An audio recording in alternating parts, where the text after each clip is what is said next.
Tonight, we're going to a dangerous area of an Amazon account so we can understand the relationship between humans and PPC campaigns. Crikey! Take a look at this. We're face to face with a hard-hitting predator. And oh boy, this keyword means business. Its toxic venom can lead to hundreds of clicks without conversion. One bite, and it can leave you paralyzed with high ACAS for weeks. Now, these predators won't be mucking with us. We've got the biggest predator on our side, the ad badger. Oi, easy boy. And we're here to help you tame these beasts in the jungles of Amazon PPC. What's going on, Badger Nation? It's Mike and Steven, and you're listening to the PPC Den podcast, the world's first Amazon advertising podcast, and your source for all the tips, tricks, and optimization strategies you need to grow your Amazon ads. And you can join thousands of listeners and get bonus content at adbadger.com/podcasts. What's going on, everybody out there in Badger Nation? It is Mike here, and I am joined by Steven. Steven, how are you doing? You just got back from a lovely, relaxing vacation. I'm assuming it was relaxing. I went into a little self-quarantine mode out in the desert, disappeared. Mike, do you know how good it was to just be away from real life for a minute? Like, we've got riots happening, we got a pandemic happening, nothing makes sense, and to just like go out into the desert where like nothing's happening. Oh, it was fantastic. Wow. Just be away. Just be in my own little world, not reading the news. It's great. You know, it's funny that you said be away from life, because in many ways, what you described, being away, is a part of life that we should all partake in. Yes. Take a vacation, guys. That's the moral of the story. That's it. That's the story. You don't need to get too deep on that. Want to give a quick shout out to Jesse512, who left us this great review on Apple Podcasts. It's great to have the Badger on your side! ! I've been listening to the podcast for a long time. I really appreciate your perspectives and insight, and I enjoy the humor too. This is a great source for anyone that wants to learn more about Amazon PPC. Thank you so much, Jesse. A lot of layers there. One, I wanted to be a comedian, and I told my parents in high school, and they're like, no, you can't do that. So thank you, Jesse, for giving me a stage. I think it's cool to read these every once in a while, because it's cool to know like how many people are listening. And like if you are listening right now, there are thousands of people like following along, and I think that's really cool. So thanks everybody for listening. Yeah, thank you guys, and feel free to drop us a review if you haven't yet. They really do help us out. It helps our SEO on Google and on Apple Podcasts. So anything you can do to leave us drop us a line, give us a comment. We really do appreciate it. Yes, it really does help us make more episodes. And with that, let's jump in to this mystery of today's episode.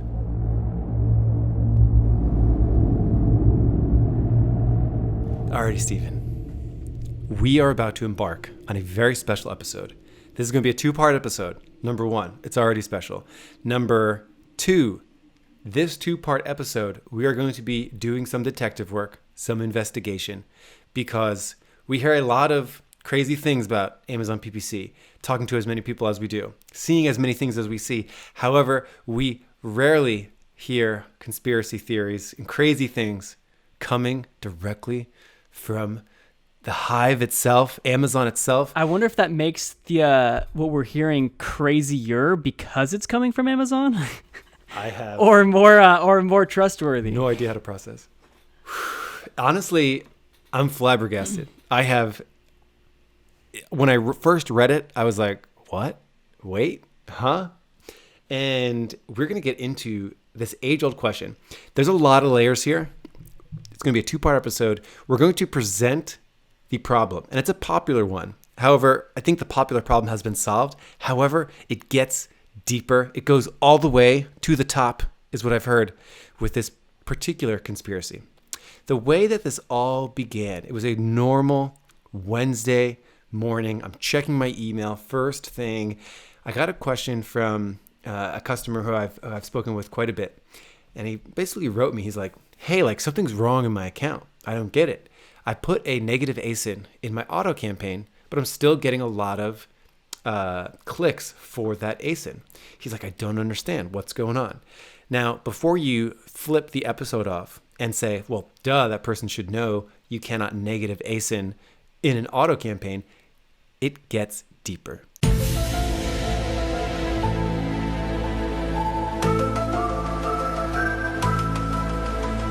Because what this particular customer did, which I think is awesome, he actually reached out to Amazon too. At the same time he reached out to me, he got a response from Amazon. And they said something very startling, something I did not really know how it behaved. Something that's a little on the fringe, like it's not going to happen all the time, but it's going to happen enough that it's definitely worth knowing this particular mechanism. And I know there's a lot of setup here, but basically, we're going to talk about, can you negative ASIN in an auto campaign?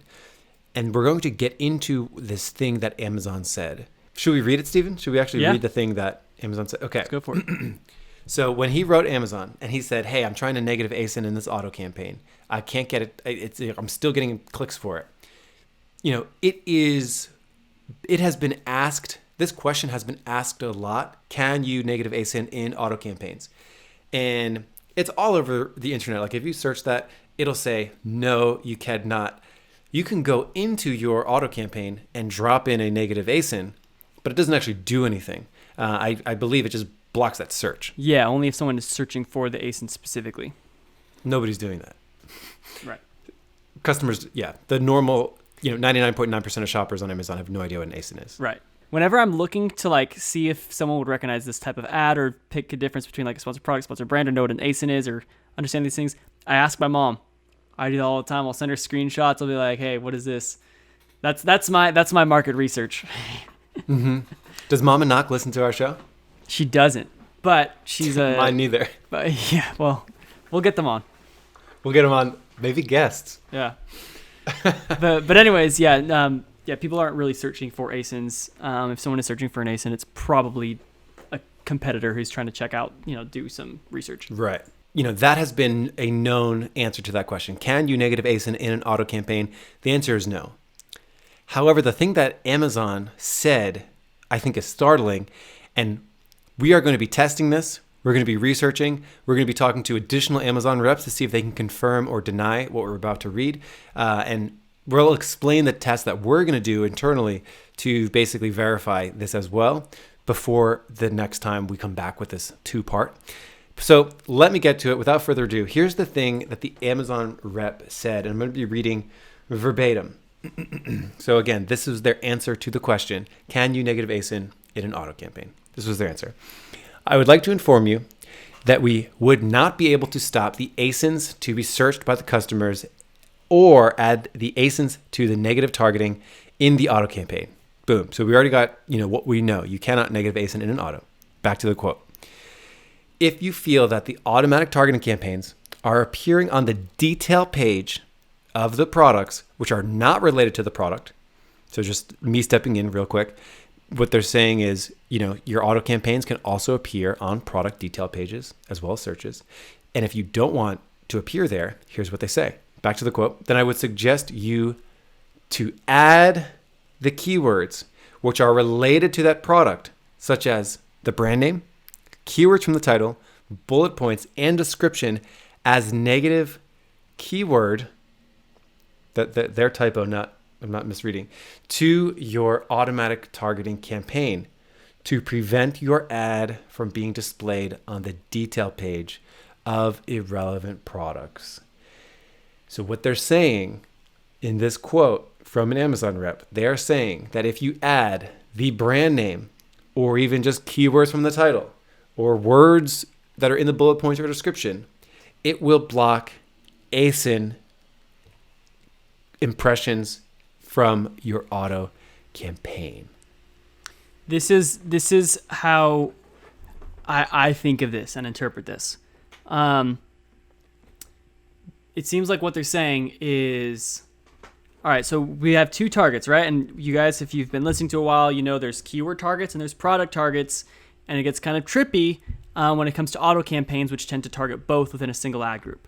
And it gets weird. So sometimes it's helpful to just think of a purely keyword targeting ad group and a purely product targeting ad group and think of those as separate things at first, just to get going. And if you have a keyword targeting campaign and ad group, you'll see that you do get product detail page, ad, in like placements and everything like that. And what we're saying is, okay, someone types in something to the search bar, your ad can appear on the details page or on the search page. When it comes to an ASIN targeting, if you're targeting these ASINs, you can appear in either the product pages or on the search page based on based on what people are typing into the search bar. What it seems like is what it might be with your keyword targeting campaigns, if you are showing up on a product details page, it might not just be because of what's being typed into the search bar. It could also be because of what are the keywords that are in the product itself, on the product page, in the product title. Yeah, so essentially what you have with each ASIN target is a cluster of keywords that are being indexed into this product target from the title to the bullet points to the back end. Amazon has a big cluster of different keywords. Essentially, if you have an auto campaign and you're running close match and loose match and substitutes and complements, and Amazon's indexing this other product, and they're seeing some kind of similarities between some keywords that are in the description of the bullet points or in the title, and they deem it as either a complementary product to yours or a substitutionary or close match or loose match, like any of those things could really qualify in this big cluster of keywords. And so what Amazon is saying is that if you add a negative phrase, say you take the brand name of this competing ASIN that you don't want to qualify for and you don't want to appear for, if you take the brand name and you add that as a negative phrase, that it will disqualify that ASIN from ever triggering any of your auto targets ever again, because that phrase is being found in the product's indexation. Which, if true, changes the way that you would handle negatives in a big way. Which, you know what it would be, if that's all it is, Mike, I just thought about this. If that is how simple it is, that like, hey, just negative the brands and you'll never show up for that ASIN again, what they should do is just index the ASIN itself as a keyword.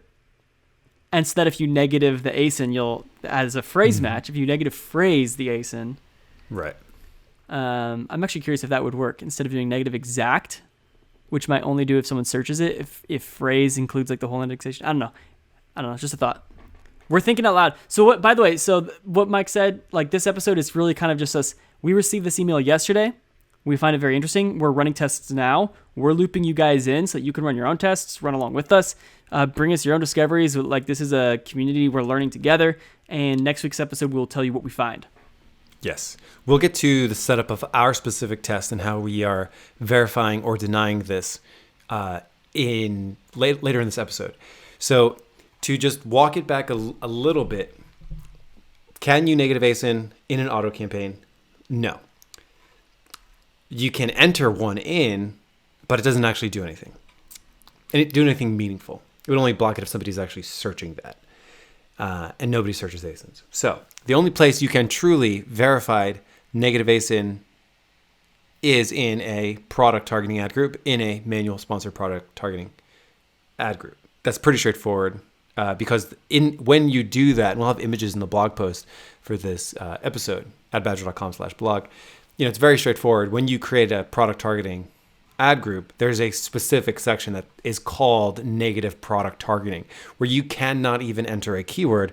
It knows that it's looking for a particular ASIN, and you can also exclude brands, so it knows that. So that's the only official place that you can do it. The thing that Amazon is saying is kind of crazy. Because, my head is buzzing with questions. Let's say you sell mason jars and you didn't want to appear for the brand Ball mason jars. So could you just go in to your auto campaign and do negative phrase Ball, and then you block every single product that Ball sells? You won't appear on any of their product pages. You won't appear on any individual ASIN that has the word Ball in their brand name, in their product title, in their description. It's pretty wild to think that this is what this Amazon rep said. Right. Because it's possible that, there might be some products that you do want to appear for that have the word Ball that you might not even know exist, because you're blocking so many things. It's not like a negative phrase where you know the things that you're blocking. You know that it's just going to be anything with the word ball in it. So what he or she, the Amazon rep, said was, take the keywords that are related to the product, such as brand name, keywords from the title, bullet points, and description, add as a negative keyword to your automatic campaign. She didn't say if it was negative phrase or negative exact.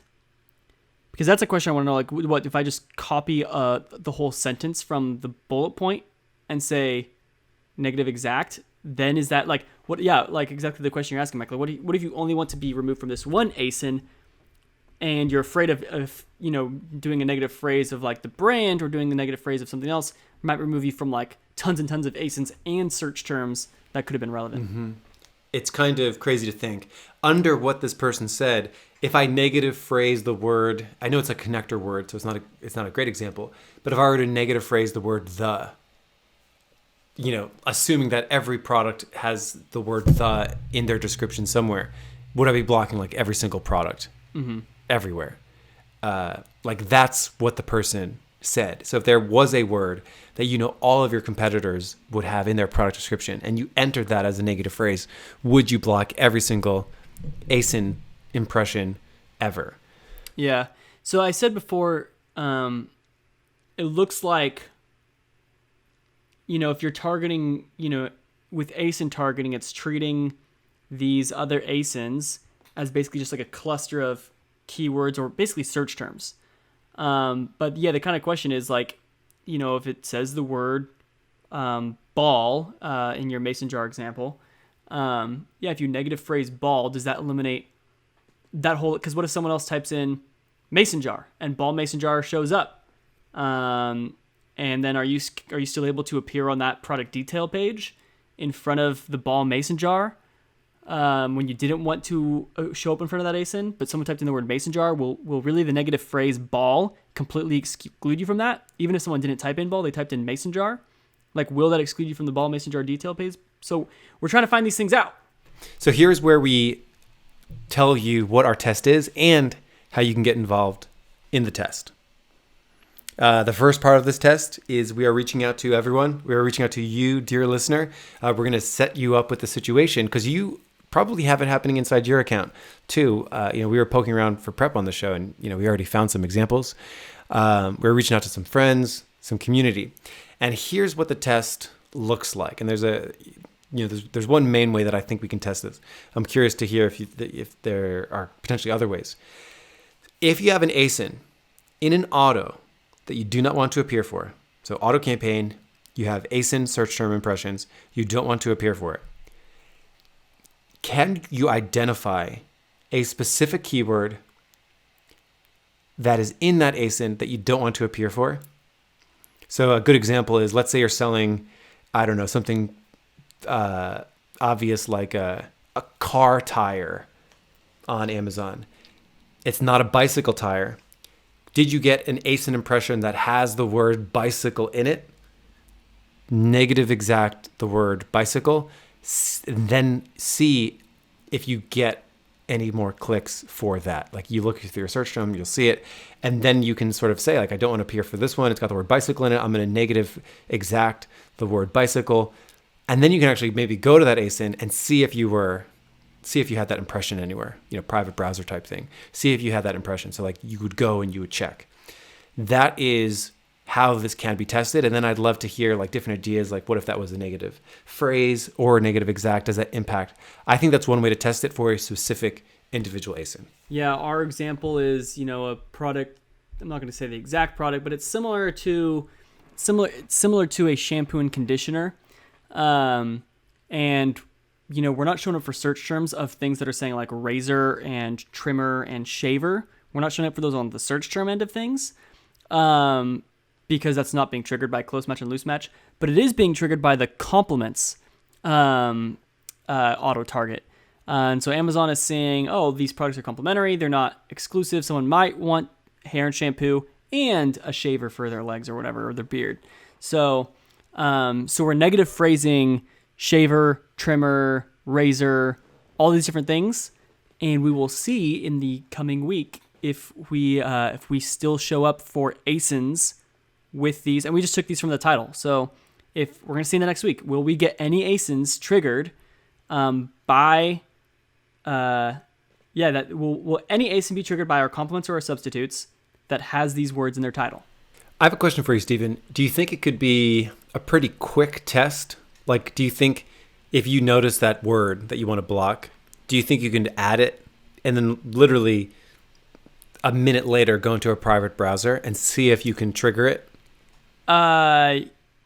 Yeah, I think I've seen. Yeah, I mean, I've seen like usually like a 30-minute delay between like campaign changes and seeing them actually happen. Mm-hmm. So yeah, I mean that'll be.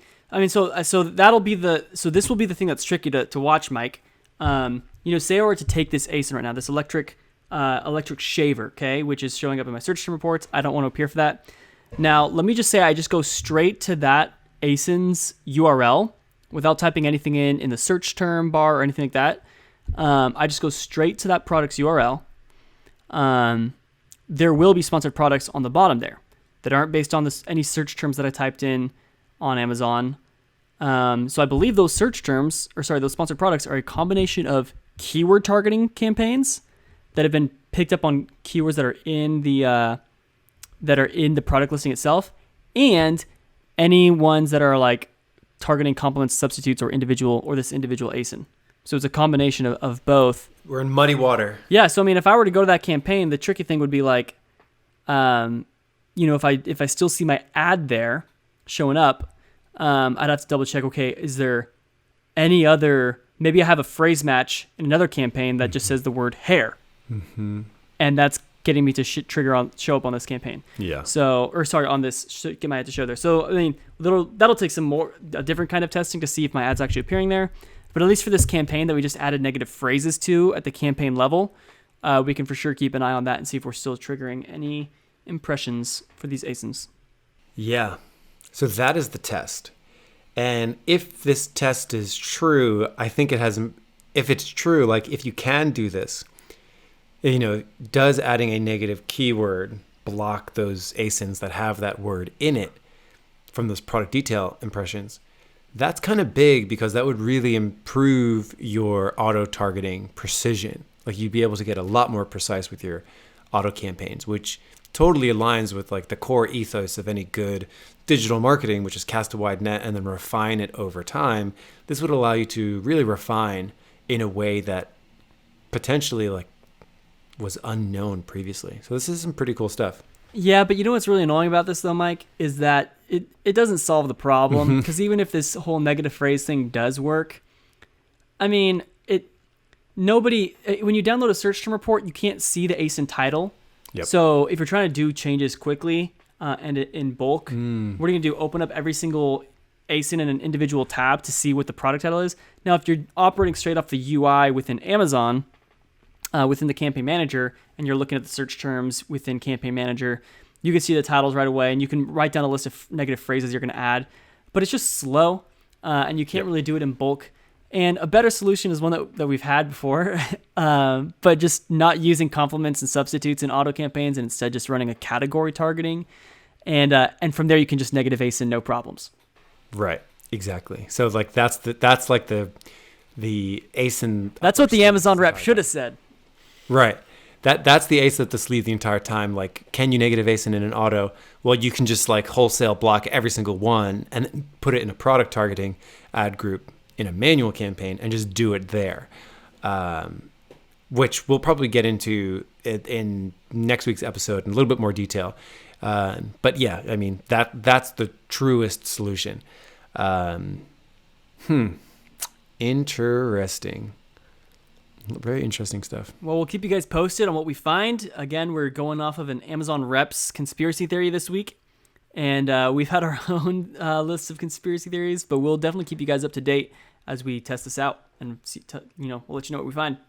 And that is it. What's your prediction? Like, do you believe this is the way that it works? I don't think it's gonna work. Me neither. That is it. Let's tune in. I want to say it'll be next week because we are doing a real test and we are going to be talking to people. We're going to be talking to our Amazon reps and our our high level customers and posting in our Facebook group. So we're going to try to gather as much information to come up with a really strong, precise answer here. So I do think we'll be done with this when it's time for the next episode to be recorded. But just in case this may be a 2-week test. But so definitely tune in. And I've said all the words I think I can think of right now. Peace out. Be kind to your friends. Done. Have a good one, everybody.